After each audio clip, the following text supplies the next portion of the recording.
জীবনে প্রথমবারের মতো পুডিং বানিয়েছি গাইস। প্রথমবারের মতো পুডিং বানাতে গিয়ে যে আমার পুডিংয়ের এই অবস্থা হবে আমি কখনো ভাবতেই পারিনি। হ্যালো গাইস, আসসালামু আলাইকুম। সবাই কেমন আছেন? আলহামদুলিল্লাহ আমি অনেক ভালো আছি। তো প্রথমত আপনাদেরকে আমি পুডিং বানানোর যে উপকরণগুলো লাগবে সেগুলো বলে দিব।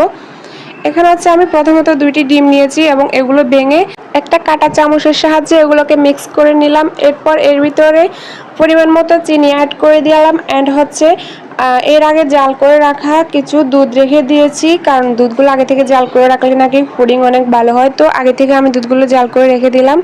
এরপর হচ্ছে এগুলো দিয়ে মিশ্রণটা মিক্স করে নিয়েছি এবং এর ভিতরে কিছুটা গুঁড়া দুধ দিয়েছি যাতে স্বাদটা ভালো হয়, এবং ডিমের গন্ধ দূর করার জন্য এর ভিতরে কিছুটা লেবুর রস দিয়ে দিলাম। এরপরে একটা পাত্রের ভিতরে আমি ক্যারামেল তৈরি করার জন্য চিনি দিয়ে দিয়েছি এবং এর ভিতরে কিছু পানি দিয়ে ক্যারামেল তৈরি করে নিতেছি। এরপর যখন আস্তে আস্তে জাল করতে করতে ক্যারামেলের কালারটা চেঞ্জ হয়ে যাবে তখন হচ্ছে চুলা থেকে নামিয়ে ক্যারামেলটা সেট করে নেবেন এবং হচ্ছে যেই পুডিংয়ের মিশ্রণটা আমি তৈরি করে রেখেছি সেগুলো ওই পাত্রের ভিতরে ছেঁকে ঢেলে দিবেন।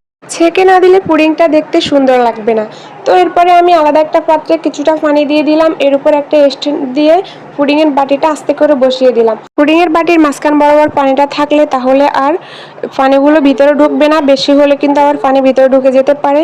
তো যাই হোক, আমি আধা ঘন্টা রেখে দেওয়ার পরে এরপর চেক করলাম একটা টুথপিক দিয়ে বা একটা সরা দিয়ে চেক করে দেখতে পারেন যে এটা হয়েছে নাকি। যদি এটি পরিষ্কার বের হয় তাহলে মনে করবেন এটা হয়ে গেছে। আমারটা অলরেডি হয়ে গেছে। তো আমি বের করে নরমাল ফ্রিজে কিছুক্ষণের জন্য যেন এটা খুব ভালো করে সেট হয়। তো আমি কিছুক্ষণ ফ্রিজে রাখার পর এরপর হচ্ছে আমার পুডিংয়ের ফাইনাল লুক দেখার পালা। এই হচ্ছে আমার পুডিংয়ের ফাইনাল লুক। তো আমি মনে করি প্রথমবার বানিয়েছি হিসাবে অনেকটা ভালো হয়েছে।